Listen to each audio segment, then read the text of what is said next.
Assalamualaikum warahmatullahi wabarakatuh. Alhamdulillah wassalatu wassalamu ala rasulillah. Segala puji dan puja kehadirat Allah subhanahu wa ta'ala, juga salawat dan taslim kepada Nabi besar Muhammad sallallahu alaihi wa ala alihi wa sahbihi wasallam. Kita akan lanjutkan teman-teman sekalian pada siang ini. Semoga Allah subhanahu wa ta'ala berkahi hadis selanjutnya, hadis nomor 536 yang berbunyi dari Ibnu Umar radhiyallahu anhuma. Anna Rasulullah sallallahu alaihi wasallam qala wa huwa 'ala al-minbar wa dzakara as-sadaqata wa at-ta'affuf 'an al-mas'alah al-yadu al-'ulya khairu min yadi as-sufla wal yadu al-'ulya hiya al-munfiqah was-sufla hiya as-sa'ilah. Bahwa Rasulullah SAW bersabda ketika beliau berada di atas mimbar dan beliau banyak menyebut tentang sedekah dan sikap menjaga diri dari meminta-minta. Di antara potongannya, beliau mengatakan, tangan di atas lebih baik daripada tangan di bawah. Dan ingatlah, tangan yang di atas adalah yang memberi, dan tangan yang di bawah adalah tangan yang meminta. Hadis ini riwayat Bukhari dan Muslim. Dari hadis ini teman-teman, sesuai dengan judul bab kita, bab qana'ah dan menjaga diri dari meminta-minta, kita ambil pelajaran penting. Saking pentingnya untuk memberi, dan itu membawa ridho Allah SWT, akan mendatangkan ridho Allah SWT, pahala yang besar karena bersedekah, juga bisa mengambil dan menarik hati manusia karena memberi adalah membuat orang lain suka dengan kita. Ya, menjauhkan sifat-sifat atau penilaian negatif, ya, sifat negatif dari mereka atau penilaian negatif mereka terhadap kita dengan suka memberi, dermawan gitu. Sekaligus menjelaskan kepada kita, kalau orang yang biasa mengemis, maka itu dia dimurkai oleh Allah subhanahu wa ta'ala. Allah larang itu. Lisan Nabi Muhammad SAW. Dan juga, ya, karena Allah menyiapkan kebutuhan dia sebenarnya. Tinggal dia berusaha, karena antara dia dengan orang-orang yang kaya, orang yang punya kemampuan, sama jamnya 24 jam dalam sehari semalam. Sama fasilitasnya. Punya dua mata, punya dua telinga, dan seterusnya. Gitu kan? Kemudian, ya, Allah di sini satu sisi Allah subhanahu wa ta'ala juga melalui lisan Nabi Muhammad SAW, ya, menghinakan orang yang mengemis dan meminta. Satu sisi kita disuruh mulia, ya, tidak mengemis, sisi yang lain jangan mengemis. Ya. Dan kapan seseorang itu mengeluarkan dan memberi dengan motivasi sedekah, dijanjikan ridha Allah subhanahu wa ta'ala, rezeki yang melimpah karena dia bersedekah. Ya. Dan sisi yang lain, kalau dia mengemis justru menghancurkan hidup dia. Ya, terhina di mata Allah subhanahu wa ta'ala, terhina juga di mata manusia. Ya. Jadi dari hadis ini kita ambil pelajaran yang pertama adalah bagaimana pentingnya sedekah dan menjaga kemuliaan diri. Tentu orang tidak mungkin sedekah kecuali dia punya pendapatan, maka dia berusaha bekerja, dan bagaimana Islam memotivasi dia untuk menjadi orang yang selalu punya pendapatan, punya pekerjaan. Dan sudah kita bacakan ya bagaimana pada pertemuan yang lalu juga statement-statement para ulama tentang masalah kemuliaan diri ini, ya. Cukup banyak perkataan-perkataan para ulama, sampai Umar bin Khattab radhiyallahu anhu pernah berkata, aku pernah kagum dengan seseorang dari sisi penampilannya. Paras wajahnya tampan, penampilannya rapi, bersih. Tapi pada saat aku tanyakan tentang pekerjaannya dan dikatakan dia adalah pengangguran, maka sakata mina ini. Jadi dia jatuh dari pandangan mataku, tidak punya nilai lagi. Dan bagaimana motivasi-motivasi yang sangat besar dari beliau juga radhiyallahu anhu pada saat menemukan ada beberapa orang yang sedang duduk-duduk santai, tidak mau bekerja. Mereka duduk di masjid saja, lalu Umar bin Khattab tanya, kenapa kalian di sini? Mereka bilang, kami menunggu rezeki Allah. Maka Umar bin Khattab menghardik mereka sambil, ya, di antara potongan kata beliau yang beliau katakan sambil mengucapkan, kenapa kalian duduk di sini? Sementara kalian mengatakan Allah akan berikan rezeki, sementara kalian tahu Allah sudah mencatatkan tidak mungkin langit menurunkan hujan emas ataupun perak. Keluarlah dan mencari rezeki. Ya. Itu juga Sufyan ats-Tsauri rahimahullah pernah menghardik beberapa orang yang dulu di masjid dan tidak mau keluar bekerja. Selepas sholat disuruh bekerja. Dalam surah Al-Jum'ah Allah mengatakan, فَإِذَا قُدِيَتِ الصَّلَاةُ فَانْتَشِرُوا فِي الْأَرْضِ وَابْتَغُوا مِنْ فَضْلِ اللَّهِ. Kalau sudah selesai sholat Jumat, menyebarlah di muka bumi. Untuk apa ya Allah? وَابْتَغُوا مِنْ فَضْلِ اللَّهِ. Cari rezeki. Ya. Bekerja, disuruh bekerja. Karena orang kalau berusaha, maka akan muncul ide-ide kreatif dia. Gitu. Dibandingkan dengan orang yang malas, maka habis semua, tidak ada idenya. Karena terbiasa nganggur, terbiasa malas, membuat dia tidak ada kreativitasnya. Tapi orang kalau sudah mulai mau berusaha, maka akan muncul ide-ide kreatifnya. Nah ini penting. Maka Sufyan ats-Tsauri menghardik sambil mengatakan, dan keluarlah dan cari rezeki Allah dan jangan kalian menjadi beban bagi kaum muslimin. Dengan begini kalian jadi beban untuk kaum muslimin. Ini berarti harus bekerja. Dan di sini juga bukan berarti teman-teman sekalian, oh berarti kalau gitu tidak boleh ada pengemis dalam Islam. Tidak ada orang yang pengemis. Ada orang miskin. Dan dia dalam kondisi memang terdesak. Dia butuh maka dia minta. Lain. Itu dibolehkan dalam Islam. Tetapi kalau ya, dia tidak membutuhkan itu. Dan dia masih bisa bekerja. Maka tidak ada masalah. Harusnya dia bekerja. Banyak pekerjaan yang bisa dia kerjakan. Subhanallah, saya pernah punya sepupu, anak dari tante saya. Satu waktu dia mau kerja di Saudi gitu. Beberapa tahun yang lalu ini, sempat mampir di tempat kami di Jakarta. Kemudian dia tanya, dia bilang di Saudi itu uang apa? Kak, dia panggil kakak gitu. Saya bilang, uang real Saudi. Dia tahu orang tuanya bukan orang yang mampu dan dia ingin bekerja, ingin ke Saudi ini justru kerja supaya punya income, punya pendapatan gitu. Dan pada saat dia tanya sama saya, uang apa di Saudi? Uang real. Saya tanya, kenapa? Dia bilang, enggak apa-apa. Dia nggak bicara apa-apa gitu. Terus dia pamit sama saya pagi-pagi, dia bilang, saya pamit mau keluar, dia bilang. Saya bilang, silakan. Saya tidak tahu kalau dia mau buat apa gitu. Dia pulang sore hari, subhanallah. Dia perlihatkan ke saya, dia bilang, Kak, uang real itu ini ya. Dia bawa uang 50 rial. 50 rial itu sekitar 100.000, 100. Kalau sekarang kurang lebih 150.000 sampai 180.000 rupiah gitu. Dia bilang ini ya. Saya bilang iya, Masya Allah. Dapat dari mana? Dia bilang tadi saya keluar, saya coba cari kerja, bantu-bantu orang dan akhirnya saya dapat rezeki ini. Kemudian saya tukar real gitu. Artinya saya mengambil pelajaran, subhanallah, orang ini tidak kenal Jakarta. Baru mungkin dia datang ke Jakarta pada saat itu. Tapi karena keinginan dia besar untuk bekerja. Dia keluar aja, dia cari rezeki. Sesuai dengan hadis Nabi SAW. Kalau kalian betul-betul bertawakal kepada Allah. Dengan sebenar-benar tawakal. Maka kalian pasti akan diberikan rezeki sebagaimana seekor burung yang keluar dalam kondisi lapar. Dan dia tidak pulang ke sarangnya kecuali sudah dalam kondisi kenyang. Ya. Jadi kita disuruh mulia. Jangan malah menghinakan diri. Jangan cuma tahu mengemis dari orang itu. Ya. Kalaupun kita harus mendapatkan imbalan, berikan sebuah jasa dari kita. Ya. Apa yang bisa kita lakukan, apa yang bisa kita kerjakan. Poin juga penting di sini teman-teman sekalian. Bukan berarti apa yang kami bahas ini, oh tidak boleh berarti terima hadiah. Enggak. Beda.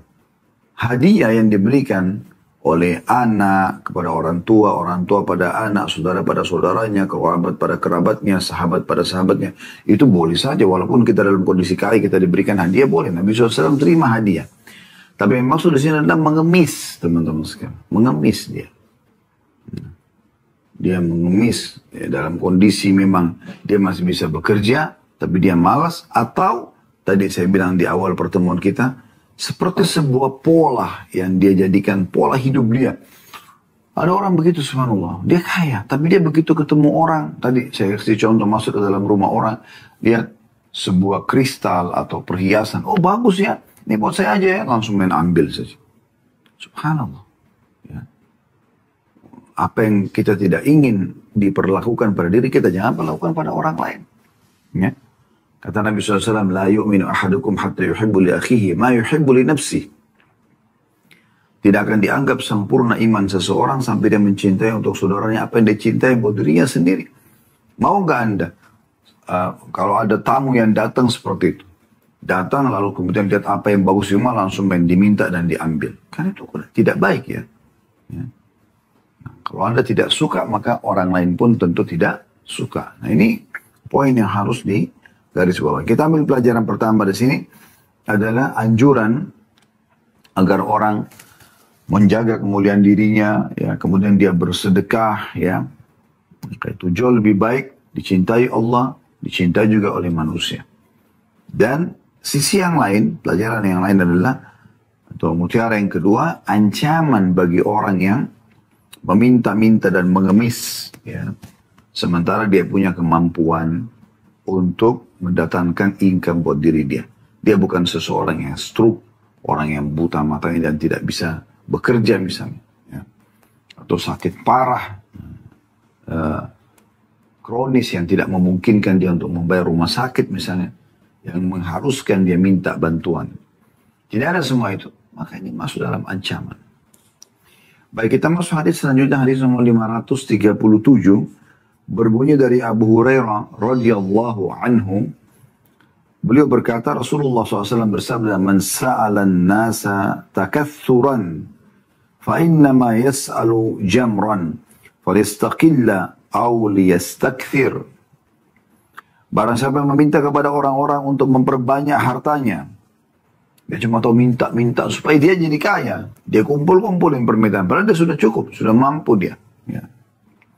Maka sungguhnya dia sedang meminta bara api. Ada putnot nomor 453 di bawah ya. Al-Qadhi Iyad berkata artinya ia akan dihukum dengan neraka. Tetapi bisa jadi maksudnya adalah seperti yang nampak dari kalimat itu. Yaitu harta yang diambil akan berubah menjadi bara api yang akan disetrikakan kepadanya. Sebagaimana yang terjadi pada orang yang menolak membayar zakat. Ya. Saya ulangi terjemahannya, kata Nabi SAW, barang siapa yang meminta kepada orang-orang untuk memperbanyak hartanya, maka sungguhnya dia sedang meminta bara api. Maka silahkan dia menyedikitkan atau memperbanyak. Hadis riwayat Muslim. Maksudnya, kalau ada orang, teman-teman sekalian, dia sudah merasa mengemis adalah cara yang paling gampang, paling simpel. Ulurin tangan, dapat duit. Di pinggir jalan, ya, di SPBU misalnya, atau apalah ya,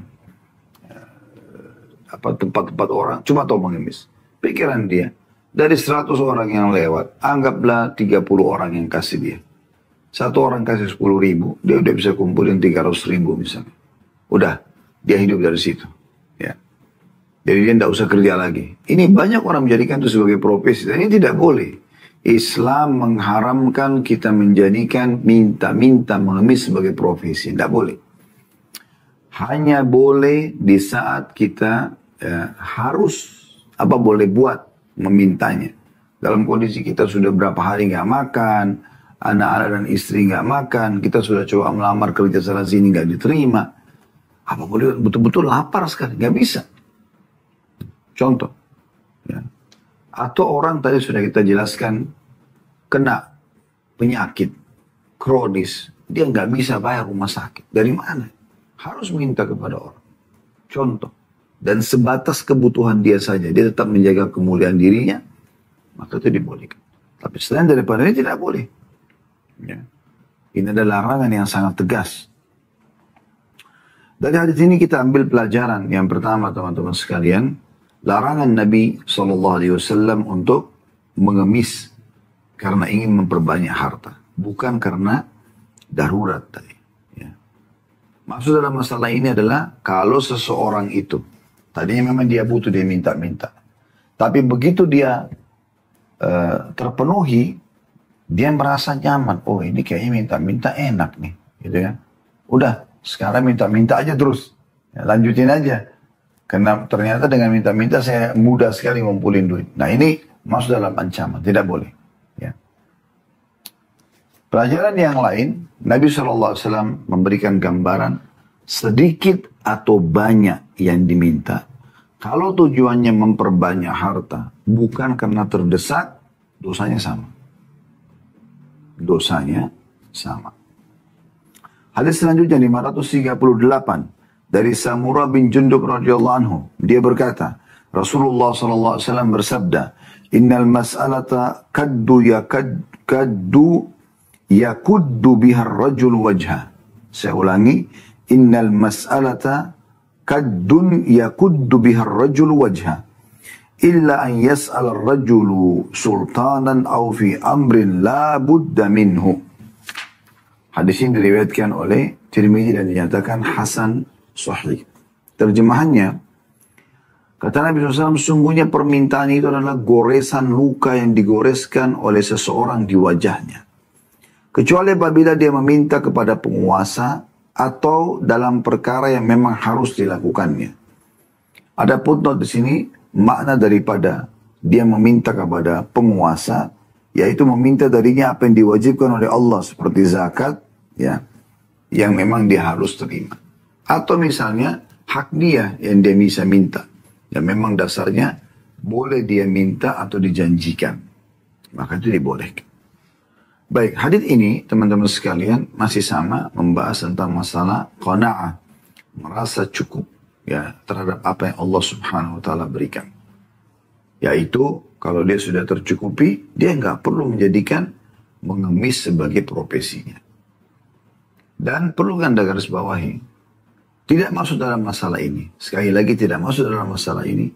Kalau ada orang punya satu perusahaan, kemudian dia lihat perusahaannya ini sepertinya berkembang, dan dia ingin coba mengembangkan lebih luas lagi dengan membuka cabang misalnya.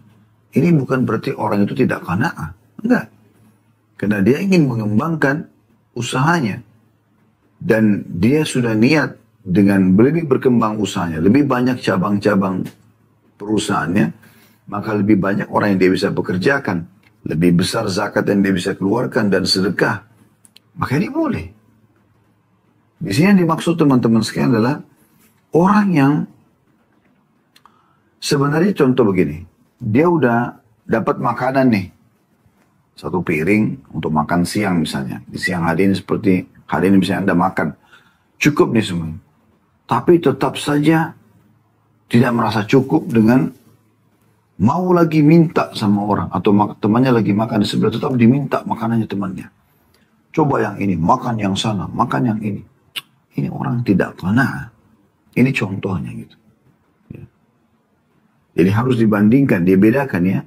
Mana yang memang qanaah. Ya. Yang dalam arti kata tadi. Dianjurkan dalam agama, seperti misalnya kita merasa cukup, tidak minta-minta. Dengan mana yang bukan masuk dalam bahasan kita, yaitu misalnya orang mau mengembangkan usahanya. Orang mau menambah nikmat Allah pada dirinya, tapi dengan usaha ya, itu tetap dihitung qanaah. Misalnya contoh ada orang dikaruniai satu orang anak oleh Allah SWT.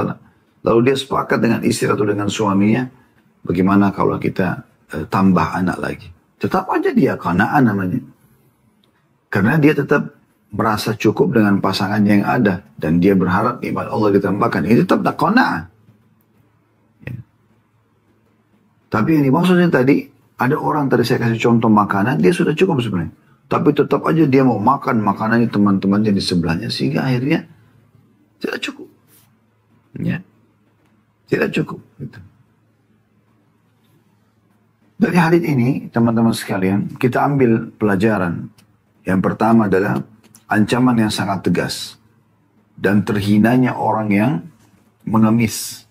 Karena Nabi SAW menggambarkan tidak ada satu bentuk permintaan pun ya, yang sedang diajukan oleh seseorang kecuali itu akan menjadi goresan luka di wajah. Mungkin lukanya tidak nampak goresannya. Tapi sebenarnya sudah menjadi luka.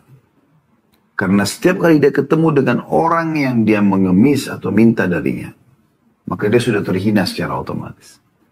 Ya, kan gitu. Karena sudah dianggap dia terhina di sini. Orang yang memberinya, contoh misalnya, ada seseorang mengemis di saat dia mampu sebenarnya. Kita tidak bicara pada dia tidak mampu ya. Dia minta nih.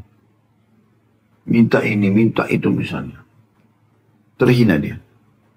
Orang yang memberi mungkin memberikan kepada dia. Satu waktu, Allah berikan dia jabatan misalnya. Jadi orang yang besar. Tetap saja di mata orang yang pernah memberi, dia terhina. Ini goresan. Oh si fulan, jadi menteri misalnya. Oh tapi pernah minta kok sama saya. Nah, jadi tidak baik. Oleh karena itu pintu minta ini hanya terbuka di saat-saat memang yang betul-betul terdesak. Ya. Kondisi dan situasi yang membuat kita harus meminta. Dan kalau sudah terpenuhi tidak boleh lagi. Ya. Kemudian pelajaran yang kedua, dikatakan di sini kecuali minta kepada penguasa, maksudnya yang merupakan haknya. Hak dia. Tadi di footnote ada dijelaskan oleh Imam Nawawi rahimahullah seperti misalnya zakat. Ya. Ada orang yang tahu pemerintah kumpulin zakat dan dia termasuk dari salah dari 8 orang yang mustahik. Dia boleh bahasakan. Atau seseorang meminta yang merupakan haknya. Contoh misalnya, istri mengingatkan suami tentang nafkah yang wajib dia jalankan. Anak mengingatkan pada orang tua. Bawahan mengingatkan pada atasannya atau perusahaannya tentang masalah hak mereka. Maka itu dibolehkan. Jangan bilang, oh kalau saya tidak ingatkan tentang gaji saya, berarti saya tidak qanaah. Nah, itu hak Anda. Boleh. Atau kita mengingatkan orang yang utang. Kita punya piutang sama orang lain. Ya. Dia belum bayar, kita ingatkan, ini sudah jatuh tempo. Tetap masuk dalam bab qanaah. Kan gitu. Jadi ini dibolehkan. Kalau kita minta yang merupakan hak kita. Jadi yang dilarang itu adalah yang bukan hak kita. Hanya kita hinakan diri kita dengan terus mengemis dan minta kepada orang lain. Hadis selanjutnya 539 berbunyi. Dari Ibnu Mas'ud radhiyallahu anhu, beliau berkata Rasulullah SAW bersabda, "Man asabathu faqatun fa'anzalaha bin nasi lam tusadda faqatu wa man anzalaha billah wa yushiku Allahu lahu birizqin ajilin aw ajil." Barang siapa tertimpa kemiskinan, kemudian dia mengadukannya kepada manusia, maka kemiskinannya tidak akan tertanggulangi. Tapi barang siapa mengadukannya kepada Allah, maka Allah akan segera memberikan rezeki kepada yang cepat atau lambat. Hadis riwayat Abu Daud dan Tirmidzi dan dinyatakan hadis ini hasan. Hadis ini teman-teman mulia sekali dalam bab qanaah ya. Dan bagaimana seseorang itu dianjurkan agar hanya meminta kepada Allah Subhanahu wa taala. Minta kepada Allah dulu, nanti Allah menggerakkan orang-orang di sekitar kita untuk menjadi penyebab kita mendapatkan atau terpenuhi hajat kita. Islam sudah mengajarkan kepada kita teman-teman sekalian agar selalu berdoa sebelum memulai aktivitas. Artinya melibatkan Allah dulu. Baru kemudian kita beraktivitas. Contoh misal, mau makan, kan berdoa dulu. Mau minum, berdoa dulu. Mau keluar rumah, ya. Mau masuk rumah. Mau biologis, ya. Kan semua. Mau masuk masjid, keluar masjid, masuk kamar mandi, keluar kamar mandi. Pakai baju, buka baju, dan seterusnya. Kan kita disuruh berdoa dulu. Kita libatkan Allah Subhanahu wa ta'ala. Itu dulu.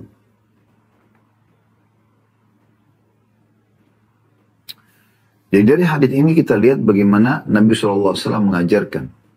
Siapa yang minta pada manusia, tidak akan tertanggulangi permasalahan dia. Kalau ada yang memberi, tidak akan mencukupi. Tapi kalau dia minta kepada Allah Subhanahu wa ta'ala, ya Allah, keluhkan. Makin Anda buka pintu komunikasi dengan Allah, ya, dengan kehadiran hati, curhat, ya, maka makin dekat ijabah doa tersebut. Karena kata Nabi SAW jelas dalam hadis, "Ud'u rabbakum muqinuna bil ijabah. Fa inna Allah la yaqbalu du'a min qalbin ghafil." Atau kama qala Nabi SAW. Berdoa kepada Tuhan kalian dalam kondisi kalian sangat yakin dalam hati kalian akan diterima. Karena Allah tidak akan menerima doa dari hati yang lalai. Jadi mohon kepada Allah SWT. Kata Nabi SAW, kalau dia mohon kepada Allah, solusi dari permasalahan dia, minta diberikan rezeki, ya, maka Allah akan berikan dia, baik dalam waktu dekat atau dalam jangka akan datang. Tapi di sini dijamin oleh Nabi SAW. Dan memang Allah maha mendengar, maha melihat. Allah pasti akan menerima. Dia minta kepada Allah SWT. Nanti Allah akan menggerakkan siapapun orang di sekitar dia untuk menjadi penyebab hajatnya terpenuhi. Dia punya penyakit, ya Allah sembuhin saya, ya Allah begini dan begitu. Minta saya sama Allah. Lalu nikmatin prosesnya. Nanti Allah akan gerakkan kita. Tiba-tiba komunikasi sama seorang teman, lalu kemudian tidak sengaja kita sebutin ada masalah penyakit yang kita hadapin. Lalu dia bilang, oh mungkin setahu saya ada dokter yang bagus. Lalu kita ke sana, konsultasinya cocok, resepnya cocok. Ya. Lalu kita sembuh. Inilah hasil dari doa kita. Kan gitu. Ya Allah berikan saya rezeki. Tiba-tiba ada orang yang datang, bicara masalah proyek tertentu. Cara bisnis kah, cara tolong jualkan inilah, tolong jualkan itulah, tolong tawarkan ini. Jangan buru-buru kita tolak. Siapa yang menggerakkan orang ini untuk bicara sama kita? Mungkin ada rezeki di situ. Coba kita jemput bola. Ya. Maka seperti itu. Allah SWT datangkan sinyal-sinyalnya untuk bisa kita raih apa yang kita inginkan. Allah gerakkan makhluknya dan orang-orang di sekitar kita untuk bisa menjadi penyebab terpenuhi hajat kita. Pelajaran pertama dari hadis yang bisa kita ambil adalah larangan manusia atau seorang muslim bergantung pada manusia yang lainnya. Boleh kita minta tolong sebatas pertolongan ya memang kita butuh sekali. Masih ingat hadis keempat yang kita bahas pada pertemuan yang lalu ya. Sampai beberapa orang sahabat setelah mendengarkan larangan Nabi SAW untuk bergantung pada manusia, seseorang di antara mereka jatuh tongkatnya pun, atau cambuk yang sedang dia pegang, itu dia tidak minta tolong pada siapapun. Dia ambil sendiri, selama dia masih mampu. Tapi boleh orang minta tolong kalau memang dibutuhkan. Dan kami sudah jelaskan pada saat menjelaskan hadis keempat ya, kalau misalnya niatnya seperti orang tua, ingin memberikan pahala untuk anaknya. Nak tolong ambilin ayah atau ibu itu. Gak ada masalah. Atau seorang suami pada istrinya. Supaya istrinya mendapatkan kesempatan untuk berbakti dan berbuat baik sama dia. Itu juga dibolehkan. Tapi bukan berarti semuanya dia harus suruh sana sini orang gitu. Dia masih mampu kerjakan, dia kerjakan saya sendiri. Ya. Sampai ada beberapa orang sahabat datang ke rumah Nabi SAW dan bertanya kepada para ummahatil mu'minin, apa yang Rasulullah SAW kerjakan di dalam rumah? Di luar rumah ini kami sudah tahu. Dalam rumah ini seperti apa? Maka kata Aisyah radhiyallahu anha, Nabi SAW seperti seseorang laki-laki di antara kalian di rumahnya. Ya. Beliau menyelesaikan hajatnya sendiri, kecuali kalau darurat baru beliau minta tolong gitu kan. Bahkan beliau kadang-kadang membantu keluar istrinya, ya apa yang perlu dibantu.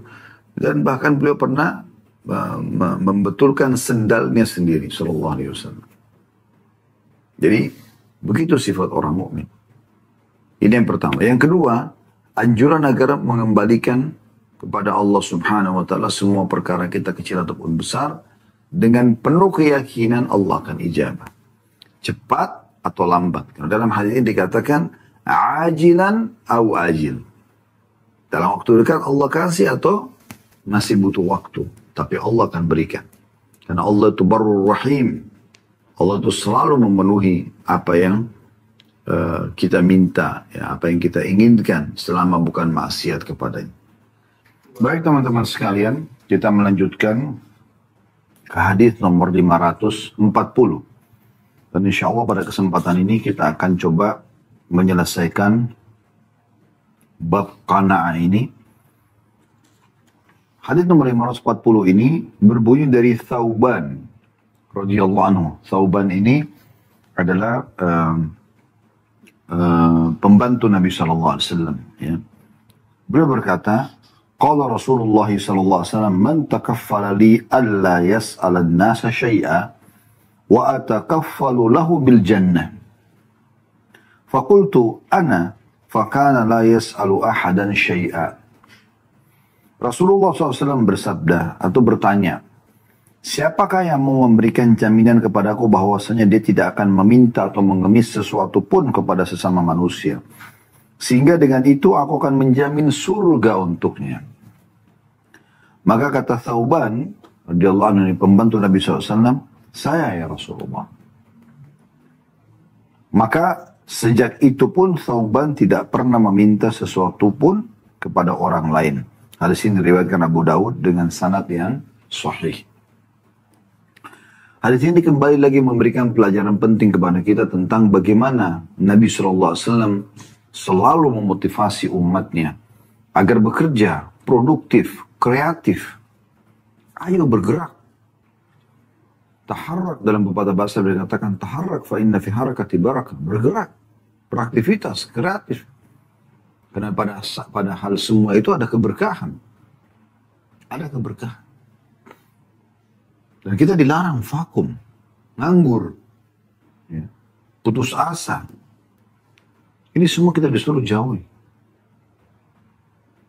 Maka perlu digarisbawahi teman-teman sekalian, kalau dalam Islam sangat dianjurkan kita untuk menjadi orang yang maju, sukses.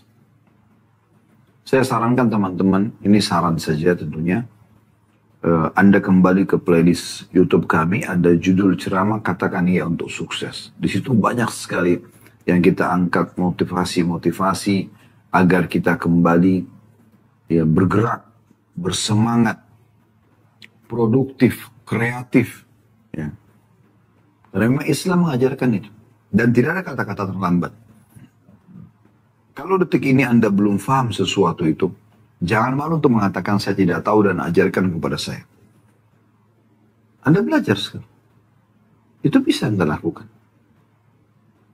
Tidak ada kata terlambat dan tidak ada kata tidak bisa. Selama Anda mau. Apalagi orang yang sedang kita tanyakan di hadapan kita bersedia untuk memberikan penjelasan. Kenapa kita tidak belajar? Kalau saat itu kita tidak tahu, setelah dijelaskan kita jadi tahu. Kalau tidak 100% kita memahaminya, minimal 50% kita memahaminya. Minimal kita punya gambaran umumnya. Masalah kita tertarik untuk melanjutkan pelajari atau tidak, ya sudah, yang penting kita sudah punya gambaran. Bukan berarti tidak ada sama sekali informasi yang kita miliki. Jadi tidak ada kata terlambat. Di saat kita tidak tahu, jangan malu di detik itu untuk belajar. Dan di saat waktu kita sekarang ini teman-teman sekalian, luar biasa. Allah mudahkan dengan adanya Google misalnya. Apa saja kita ketik, semuanya bisa kita dapatkan informasinya.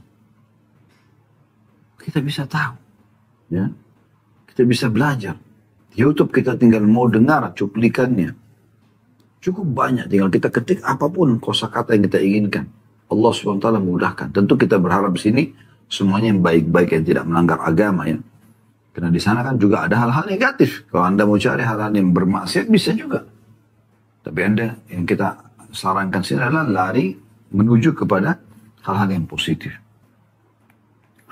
Teman-teman sekalian, dari riwayat Thauban radhiyallahu anhu kita bisa lihat bagaimana beliau menyampaikan Nabi SAW sampai mengatakan, siapa yang bisa menjamin untukku selama hidupnya dia tidak minta-minta sama manusia, maka aku akan jamin dengan sifat itu surga untuknya. Dan ini berlaku untuk sahabat pada saat itu dan untuk umat Islam sampai hari kiamat.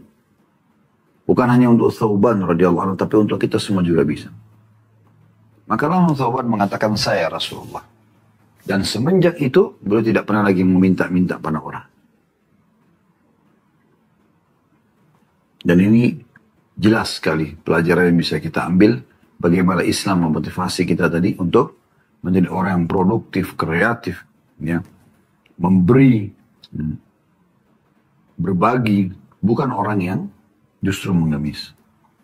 Hadis selanjutnya 541 dari Abu Bishr Qabisa bin al-Mukhariq radhiyallahu anhu, beliau berkata, "Tahammaltu hamalatan fa'ataitu Rasulullah sallallahu alaihi wasallam as'aluhu fiha, faqala akim hatta ta'tiyana as-sadaqatu fana'mura laka biha."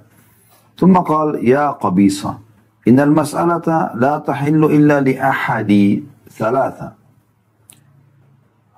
رجل تحمل حمالة فحلت له المسألة حتى يصيبها ثم يمسك ورجل أصابته جائحة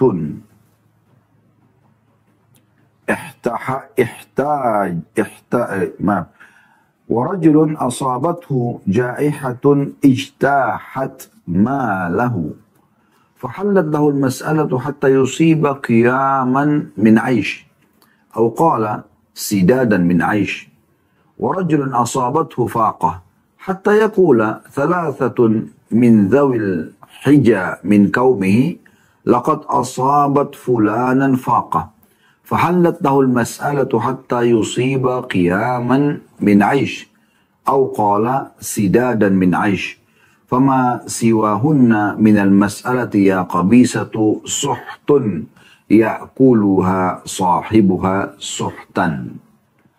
Artinya, kata Nabi SAW, kata Abu Bishr Qabisa radhiyallahu anhu, saya menanggung beban hamalah.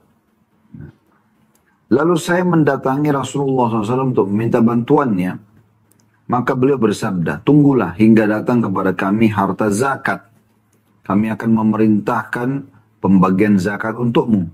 Kemudian beliau bersabda, wahai Qabisa, sesungguhnya meminta-minta itu tidak halal kecuali bagi salah satu dari 3 orang atau 3 keadaan. Yaitu yang pertama, seseorang yang menanggung beban hamalah. Dia tidak meminta hingga mendapatkannya kemudian berhenti. Jadi di sini maksudnya adalah beban wajib yang dia harus tunaikan, seperti misalnya orang tua pada anaknya. Dia sudah berusaha tapi dia tidak dapatkan. Bagaimana solusinya? Atau kepada istrinya. Suami misalnya. Dia tidak bisa, sudah berusaha sana sini, istrinya belum makan, kelaparan di rumah. Ada hamalah, ada sebuah beban yang harus dia, yang wajib dia tunaikan.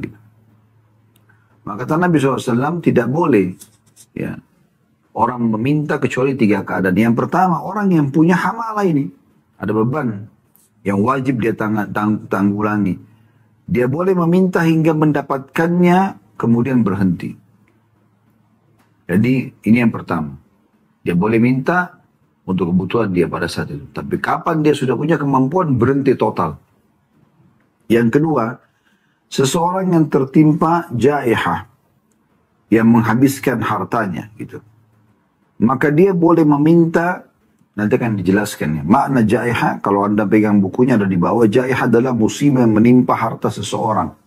Dan golongan yang kedua adalah orang yang tertimpa jaihah, artinya musibah yang menimpa hartanya. Misalnya bangkrut, ditipu orang. Yang menghabiskan hartanya, maka dia boleh meminta hingga mendapatkan penghidupan yang cukup, atau perawi mengatakan penghidupan yang mencukupi.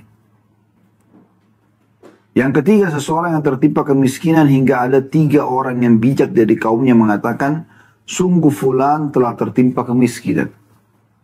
Maka dia boleh meminta hingga mendapatkan penghidupan yang cukup, tegak, yang bisa membuat dia hidup. Atau perawi mengatakan penghidupan yang mencukupi. Selain dari 3 permintaan ini, wahai Qabisa, adalah usaha yang haram. Pelakunya memakan secara haram pula.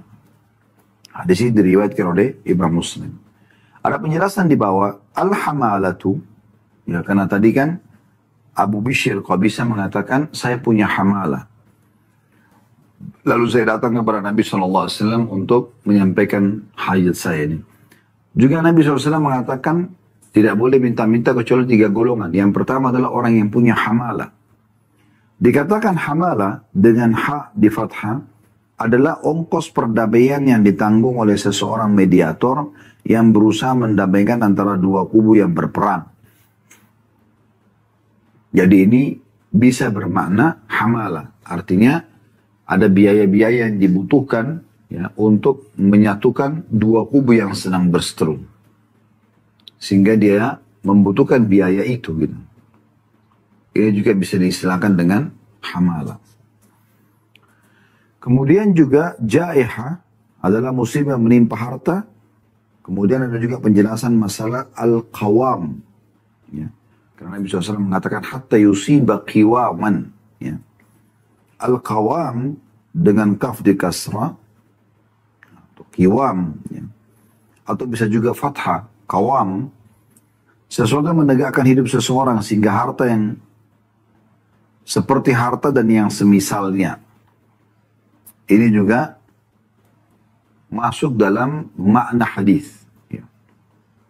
Artinya orang boleh meminta pada saat dia terdesak, namun sampai dia kiwam atau kawam. Artinya sudah terpenuhi, gak boleh lagi dia minta. Dan dimaksudkan di sini. Baik, dari hadis ini kita ambil pelajaran. Yang pertama teman-teman sekalian adalah bagaimana seseorang itu tidak boleh membuka pintu pengemis kecuali 3 keadaan. Dan keadaan yang pertama langsung kita masukkan dalam mutiara yang pertama ini, yaitu orang yang punya hamalah tadi. Dan sudah dijelaskan hamalah adalah, di sini dijelaskan ya, ongkos perdamaian yang ditanggung oleh seorang mediator yang berusaha mendamaikan antara dua kubu yang berperang. Anda diajak menjadi mediator untuk menengahi dua orang yang sedang bertengkar atau dua negara yang sedang berperang. Anda butuh transportasi. Anda membahasakan kepada orang yang meminta Anda menjadi media, biayanya seperti apa nih? Bukan untuk jasa Anda sendiri, bukan Anda minta, saya akan menengahi tapi saya harus dibayar sekian ya, bukan. Biayanya ini, biaya transportasi yang Anda butuhkan. Supaya dia karena Allah subhanahu wa ta'ala Anda dapat pahala. Nanti kalau sudah selesai permasalahan yang Anda diberikan, itu lain, berbeda. Tapi kalau dari awal Anda tentukan, tentu tidak masuk dalam masalah ini. Tapi kalau betul murni transportasi yang dibutuhkan, maka masuk dalam istilah hamalah. Nabi SAW mengatakan orang yang punya hamalah, ya, atau bisa juga bermakna adalah kewajiban tadi. Sudah kita bahasakan.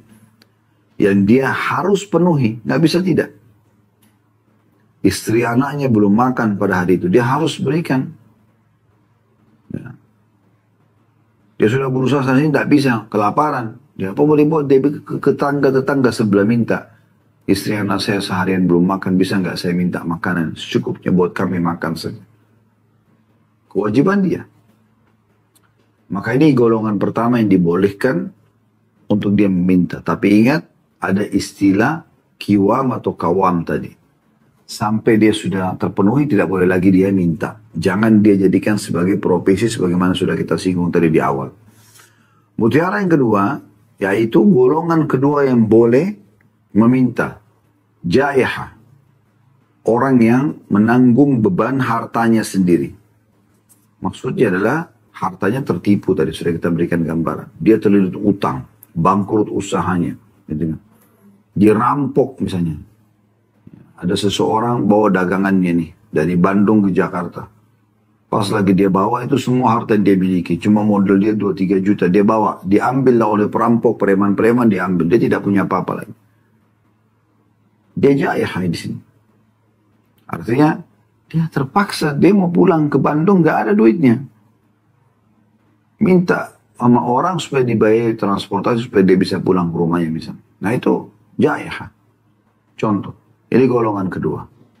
Jadi dia ada masalah dengan hartanya, ya, musibah yang menimpa harta seseorang. Yang terakhir, yang ketiga adalah yang boleh meminta orang yang betul-betul susah hidupnya. Lalu diberikan kesaksian oleh 3 orang dari kaumnya, memang dia sedang ada masalah. Kalau mereka memberikan kesaksian, maka dia boleh menerima. Tapi ingat, tetap kasusnya adalah sampai khiwam atau kawam. Sampai dia punya kemampuan, maka tidak boleh lagi dia meminta. Jangan jadikan sebagai profesi karena dia sudah merasa nyaman. Ini pelajaran yang ketiga dari hadis atau golongan yang ketiga tepatnya. Tapi memang kita ambil dari hadis, pelajaran pertama adalah golongan pertama yang boleh membuka pintu minta-minta. Siapa yang punya hamalah tadi. Yang kedua yang punya jaiha atau beban musibah dalam hartanya. Kemudian yang ketiga adalah orang yang memang susah sekali hidupnya, ya, dan dia memang harus dibantu. Kemudian diberikan kesaksian oleh 3 orang dari sukunya, ya, mengatakan memang si fulan lagi dalam kondisi susah, maka kemudian dibantu. Ya. Baik, pelajaran yang keempat dari hadis adalah Nabi SAW menyebutkan selain daripada 3 ini, semuanya dianggap pintu meminta-minta yang hukumnya haram. Dan semua yang dia minta bisa menjadi haram bagi dia. Kembali kepada penjelasan kita di awal tadi. Kalau ada orang punya kemampuan, cuma dia malas saja tidak mau bekerja, maka masuk dalam ancaman ini. Pendapatannya haram, memintanya pun hukumnya haram. Atau orang jadikan profesinya. Terus sudah kata kasih contoh. Tidak bisa melihat ada satu barang bagus punya orang kecuali minta. Kenapa minta? Beli saja. Beda kalau kita tanya, beli di mana misalnya. Dengan tujuan, memang kita ingin, ini tujuannya, ini niatnya. Supaya kita bisa beli di tempat yang sama. Contoh. Bukan dengan niat supaya dikasih. Hati-hati sekali dengan masalah. Semoga Allah maafkan kalau yang lalu terjadi. Tapi di sini kita lihat, Nabi SAW mengatakan, "Fama siwahunna minal mas'alati ya qabisatu suhtun, ya'kuluha sahibuha suhtan."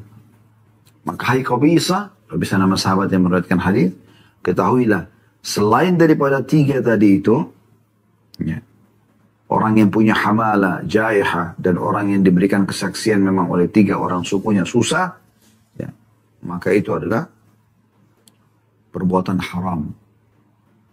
Dan apa yang dia makan, haram juga. Dan dijadikan sebagai profesinya. Hadis yang terakhir dalam bab kita adalah hadis nomor 542. Berbunyi dari Abu Hurairah radhiyallahu anhu bahwa Rasulullah SAW bersabda, "Laisal miskinu alladhi yatufu 'ala an-nasi tarudduhu al-luqmatu wal luqmatain." Bukan aw ya, tapi waw di sini. Saya ulangi, "Laisal miskinu alladhi yatufu 'ala an-nasi tarudduhu al-luqmatu wal luqmatan. والتمرة والتمرتان ولكن المسكين الذي لا يجد غنى يغنيه ولا يفتن له فيتصدق عليه ولا يقوم فيسأل الناس." Hadis ini riwayat Bukhari Muslim. Artinya orang miskin itu bukan orang yang keliling-keliling minta-minta kepada orang-orang, kemudian kembali pulang membawa 1 suap atau 2 suap, sebutir kurma atau 2 butir kurma. Akan tetapi orang yang miskin yang sebenarnya adalah yang tidak mendapatkan kecukupan yang mencukupinya. Dan tidak diketahui oleh orang lain sehingga dia diberi sedekah. Serta dia tidak mau berdiri meminta-minta kepada orang lain.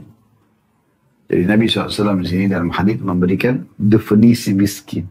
Cara kita tahu orang itu miskin atau tidak. Ini setiap yayasan-yayasan juga harusnya yang bergerak di sosial menyadari masalah ini. Banyak di antara kita menunggu orang datang minta. Ini nggak salah. Karena dia punya hajat, dia sampaikan. Beberapa orang sahabat yang miskin datang meminta kepada Nabi SAW. Tapi ada poin yang penting dalam pesan hadis ini. Yaitu, kata Nabi SAW, orang miskin yang sebenarnya, yang kalian mau cari pahala yang besar, bersedekah pada orang miskin, bukan orang yang datang minta-minta keliling ngumpulin sedekah sana sini. Tapi orang yang justru memang tidak punya kecukupan. Tapi nggak mau minta justru. Artinya keluar jemput bola, cari orang-orang itu. Dan ingat teman-teman sekalian, beda pahalanya. Antara Anda bersedekah di saat orang minta. Ada orang miskin datang minta, Anda kasih. Anda bersedekah. Itu pahalanya beda dengan orang yang sengaja keluar mencari orang miskin dan dia beri. Yang kedua lebih besar pahalanya. Dia memang keluar. Makanya kata Nabi SAW, as-sa'i alal armalati wal masakin. Atau wal miskin. Kal mujahid fisabilillah. As-sa'i artinya orang yang keluar berjalan. Mencari terhadap orang-orang miskin dan para janda-janda. Maka dia seperti mujahid di jalan Allah. Dan memang sengaja dia mencari tahu. Di mana kantong-kantong mereka ini. Di mana tempat-tempat mereka. Karena ada di antara mereka yang sangat mulia. Udah susah hidupnya. Masih jual gorengan cuma dengan berapa potong gitu. Yang saya heran kadang-kadang ada sebagian ikhwah kita dan akhwat kita. Orang ini sudah susah. Jual gorengan berapa dia untung gitu. Masih nawar, Pak. Bisa nggak tambahin satu bonusnya? Subhanallah. Mestinya kalau perlu ya. Harga yang kita harus bayar 10.000 rupiah. Karena satu gorengan 1.000 rupiah. Saya pernah beli di pinggir jalan. 1.000 rupiah, saya berpikir berapa untungnya orang ini. Belum tepungnya, belum garamnya, belum minyak yang dia butuhkan, belum tenaganya. Dia dorong dari rumahnya ke pinggir jalan jauh sebenarnya. 1.000 rupiah dijual gitu. Kemudian kita beli 10.000 rupiah. Karena ada orang tidak punya harga diri.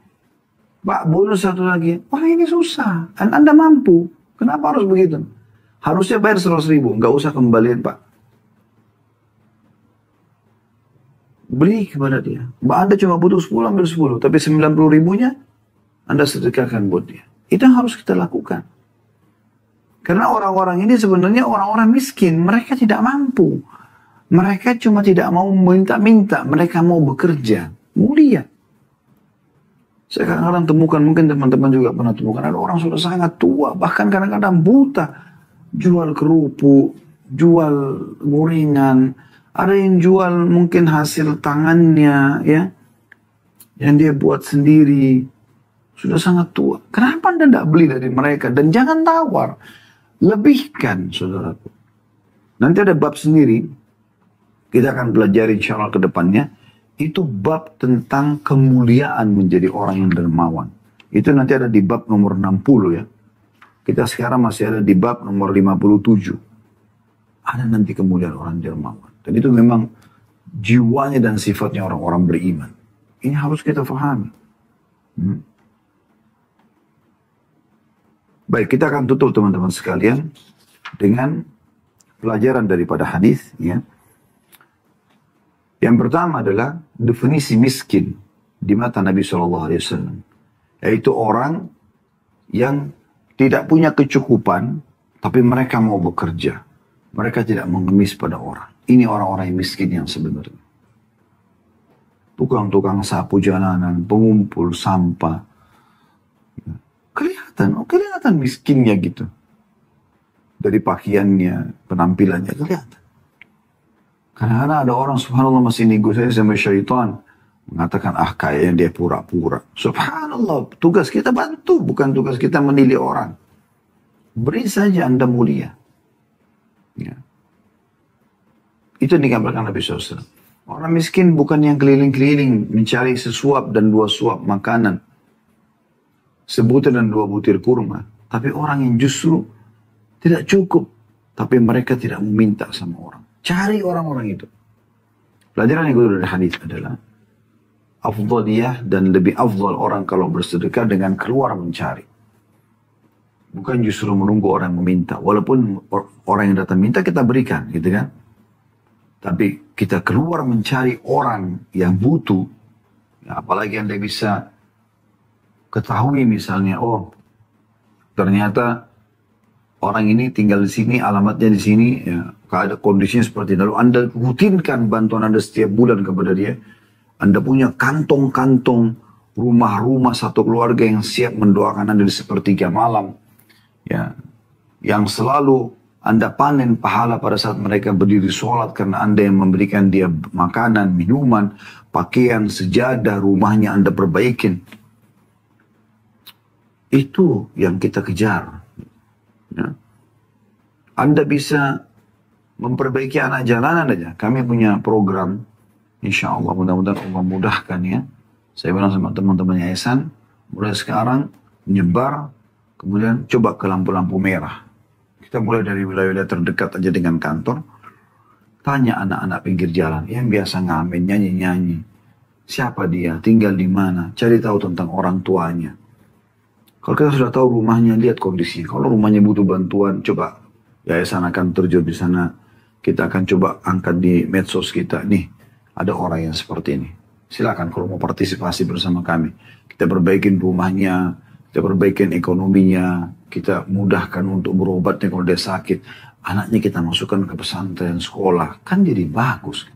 Sekarang bantu program pemerintah ini. Pementasan kemiskinan juga di situ. Kalau setiap orang dari kita pegang satu orang saja orang miskin, Masya Allah. Luar biasa. Bagaimana kalau orang pegang 10 orang, 20 orang? Ini jauh lebih baik. Dan depan mata kita orang miskin itu banyak. Banyak sekali. Di pinggir jalan ada lihat orang dorong gerobak. Susah, kadang-kadang gerobak. Seorang bapak sudah tua tarik gerobak. Di gerobaknya ada anaknya diangkat 2-3 orang. Pernah saya temukan bahwa istrinya jalan di belakang, gak pakai sendal. Ibu itu sudah tidak peduli lagi. Banyak perempuan peduli dengan kecantikannya, kulitnya yang mulus, salon. Ini subhanallah, yang penting dia bisa temani suaminya dan bawa anak-anaknya. Jalan tidak pakai sendal. Itu pun dulu lalang motor, mobil gak ada yang bantu akhi dan ukhti. Apakah hati Anda sampai sekeras itu? Berhenti, kasih ke mereka. Keluarkan 100.000, 1 juta rupiah, kasih ke mereka. Atau cari tahu alamatnya di mana. Kemudian coba ya bantu mereka, jadikan itu sebagai kantong-kantong amal soleh kita. Berikan mereka pendidikan agama. Buku-buku agama, sekolahkan anak mereka, perbaiki rumah mereka. Berikan mereka pakaian, makanan. Anda akan panen pahala mereka. Kenapa kita biarkan semua ini terjadi? Lewat mobil kita orang miskin, ya sudahlah miskin. Kalau sempat buka jendela kasih 1.000 rupiah, kasihlah uang kecil, akhi dan ukhti, uang besar, bukan uang kecil. Kenapa uang kecil? Ya.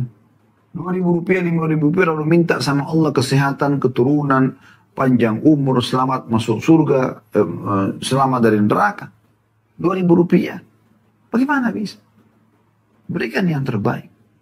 Dan itu adalah sumber pahala yang besar, juga sumber rezeki yang baik. Fahami ini teman-teman sekalian. Baik, kita tutup teman-teman sekalian. Bab ini sudah selesai. Namun ada satu bab 58, ini sejalan dengan bahasan kita. Sejalan dengan bahasan kita. Dan ada cuma sebuah hadis di sini, yaitu bab 58, bab boleh menerima tanpa meminta dan mengharapkan. Jadi sejalan. Nah, di sini boleh kita terima, tapi hadiah, bukan kita minta. Walaupun kita orang kaya. Ada kerabat, ada teman memberikan kita hadiah, memberikan kita, ibu yang bisa diberikan rice cooker sama temannya, atau diberikan karpet, atau pakaian, tidak ada masalah. Tapi bukan kita minta, kita diberi. Haditsnya nomor 543, dari awal belajar, berbunyi dari Salim bin Abdullah bin Umar radhiyallahu anhu majma'in, dari bapaknya Abdullah bin Umar, dari Umar radhiyallahu anhu majma'in, ya. Beliau berkata, ini Salim anaknya Abdullah ibn Umar. Abdullah sahabat, Umar sahabat, ya. Jadi ini cucu meriwayatkan dari ayahnya, dari kakeknya gitu. Beliau berkata, Umar bin Khattab berkata radhiyallahu anhu, "Kana Rasulullah SAW yu'tini al-'ata'. فأقول أعطه من هو أفقر إليه مني فقال خذه إذا جاءك من هذا المال شيء وأنت غير مشرف ولا سائل فخذه فتموله فإن شئت كله وإن شئت تصدق به وما لا فلا تتبعه نفسك." قال سالم فكان عبد الله لا يسأل أحدا شيئا ولا يرد شيئا أعطيه. Rasulullah SAW pernah memberi suatu pemberian kepadaku. Ini kata Umar bin Khattab. Nabi sendiri, anak mantunya pernah kasih, sekaligus sahabatnya. Nabi SAW pernah memberi kepada Umar bin Khattab. Rasulullah SAW pernah memberi suatu pemberian kepadaku. Lalu aku berkata, berikanlah kepada orang yang lebih membutuhkan dari aku. Maka Nabi SAW bersabda, ambillah. Apabila sesuatu dari harta seperti ini datang kepadamu, pemberian langsung. Sedangkan kamu tidak mengharapkannya dan tidak meminta. Bukan kau mengemis, orang kasih aja. Tetangga kirimin makanan, teman beliin pakaian, jam tangan, kendaraan, apa saja, rumah. Ya. Ambillah kata Nabi SAW, apabila sesuatu dari harta itu datang kepadamu, sedangkan kamu tidak mengharapkannya dan tidak meminta, maka terimalah dan jadikanlah sebagai hartamu. Kalau kau mau, makan dan nikmati. Kalau itu makanan, makan. Kalau itu harta yang lain, nikmati. Ya.